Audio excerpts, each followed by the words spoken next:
Up next, I have a question. So on our show, we give a chance and we give you a shout out. So if you follow me and Rocklaz Radio, before the recording starts, I'll put out who's the guest, and if you ask a good question, we will give you a shout out like I'm going to do now. So this is from an artist, Terra Bitcoin. He has asked about a question which is very, very suitable for you as you're the curator.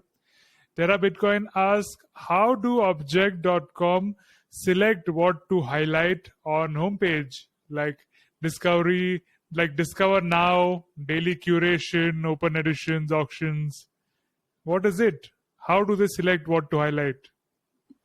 So there are different things, because the explore page is, well, you can see the latest means it's the latest pieces being minted, so there is no curation there. But the curation is done for the top of the front page. You will see every day 6 pieces. And for this, it's every day a different theme, different thematic. So the objective is to highlight the diversity of art on Tezos. So we don't want to always highlight paintings or always highlight AI. We want it to be diverse. So it's on a different topic every day. And in fact, there are some object users who suggested some of these topics, and invited. I mean, if you are listening to this, you can go to Discord and suggest a topic if you want. There is a dedicated channel on Discord for this. So in addition to the themes that we chose, we also look at what people suggest. And there was a curation I did recently, which was about video games, and it was, it had a retro vibe. It was very funny to do, and it was suggested by an object user. There is an object user who suggested to highlight cars, and I know nothing about cars, but it is an interesting challenge. So it is, something that that I keep in mind. So there are a lot of very different things that they suggest. So it can be on a topic, or it can be an art style. It can also be a color. But the users say that the feedback that we got was that people really liked when it was about a specific topic. More than a specific aesthetic or just a color. So we focus on that, because also when you do a specific the topic, you can show different kinds of art styles. So that's always good. And it changes every day. At the top of the front page, there is a different artist every day, and we try not to feature the same artist several times at the very top. So, because there are so many artists, we want to leave room to others. So that's something we keep track of. And other than that, how do we select pieces which are in the theme? We are looking for pieces which are original and that we find good as well, of course, and which would fit the theme. And it's not necessarily pieces that I would have collected, because there are some pieces which won't fit my personal taste, but which are good, and that doesn't mean that they shouldn't be highlighted. So it is a bit different from what I would have collected sometimes, because I like cute things. I like romantic things, and it's not always the case in my curations for Objkt. So we try to differentiate personal taste and than the curation. And when you're deciding, sorry, go ahead. sorry. When you are the final decision maker for the curation, right? So how do you decide this artwork is to be showcased next? Because it, as you mentioned, it can be outside the categories or genres that you might not prefer. So how do you take a decision on that? Is there a voting in Discord, or how does it happen?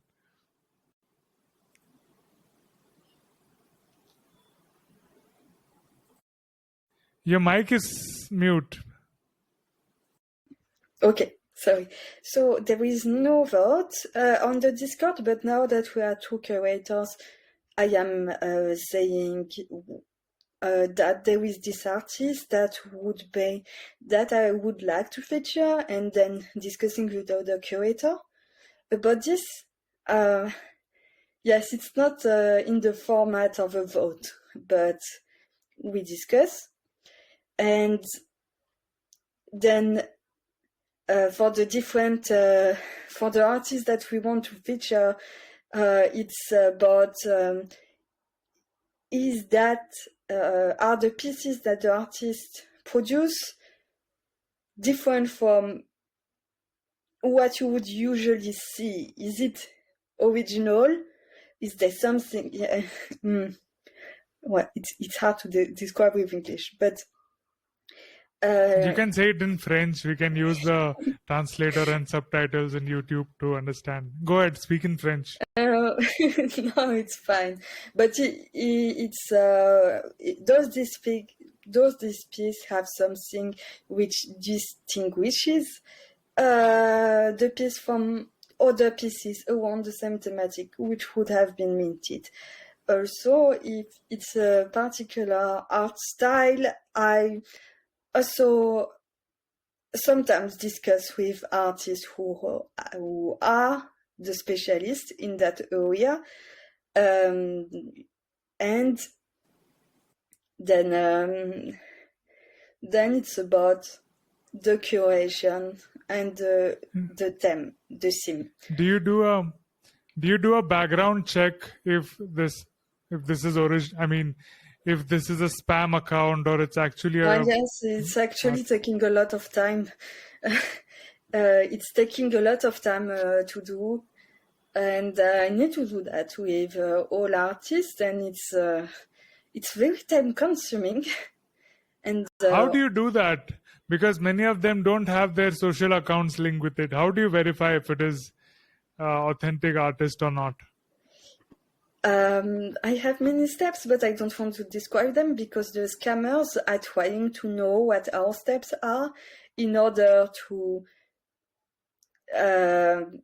try to counterattack and to use this information to make better scams. So I won't say all the steps because they have tried to learn more about this, but I can say because I can say because that they know it that they doesn't necessarily need to be a Twitter account to find information about an artist. But of course it's a long process, and it's not only doing a reverse search to look for the image on internet. It goes much deeper than that. And I don't want to say all the steps for the scammers, but they have made our life more complicated. They are becoming much more clever, and they have created fake Twitter accounts. There are some scammers who have participated in Twitter Spaces, even. So that takes time, and I expect that it will take even more time in the future as they become more and more sophisticated. But it's a necessary step, and maybe it's it's important to do that. It's like the police and sometimes and when I see that it's a legitimate account and there is no Twitter linked, then I contact, after having done the research, I contact the artist and say, hey, your art is going to be featured, but you collectors, we need to know because it looks like a scam account. So I contact the artist to explain to them. But it's long. Yeah, it's long. It's a long walk. I think it's the longest part, actually. But it's great because when I do the research and I also get to see other pieces by the artist, I get to learn more about the artist. So that is in a way good. What is the quickest way for somebody to have a chance to get featured? Should they start shilling to you, tag you in all their posts, or start throwing in Discord? What should they do? Well, so the thing that they should not do is to send me a DM to say, hey, can I be featured? Because first, the thing is, when they do that, there was a time when it was the bull market, when I received more than 300 messages per day. And that was too much for me. And it meant that people shilling, they were usually the same people, shilling every day, the same thing. And there were artists who had legitimate questions. At the time I helped with the support as well, and I couldn't see the questions. Because I received too many DMs, I couldn't differentiate between shilling and legitimate questions, and it was not nice for everyone. Now, because it's a bear market, it's better. I have less DMs, but still it is not transparent to do that. Because if an artist sends me a DM to say, can I get featured, I will feel pressured to feature them. And and it's actually counterproductive, because when I feel pressured, my instinct is not to feature. Is to think, oh no, I don't want to feature, maybe I was influenced by the artist asking me. So don't do that, because the only result it will have is your art not being featured. And it's also not worth, if artists start to insult me because I didn't feature, it doesn't work. And yeah, so it's I wouldn't recommend that. It's not very productive, but it's possible to share the art in the Discord. And there are 14 in total channels to share your art, depending on what kind of art it is.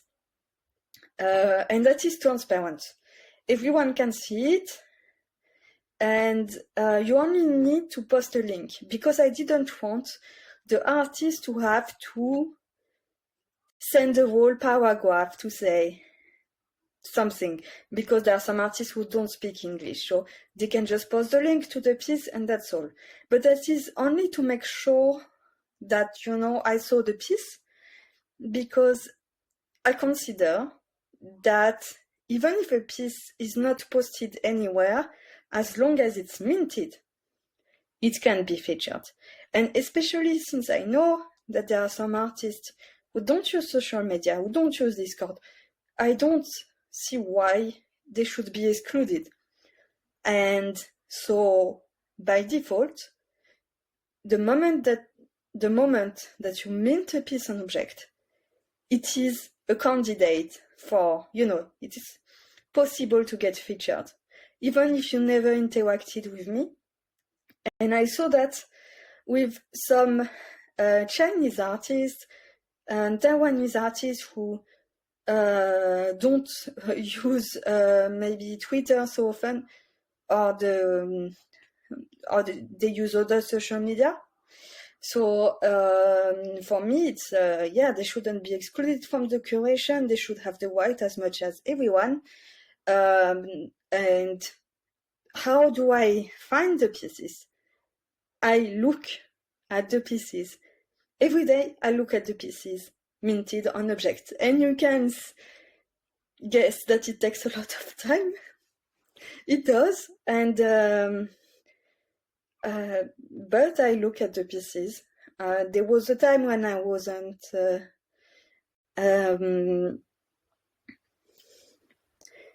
how do you say? Yeah, there was a time when I was in hospital, so I couldn't look, but now I'm back.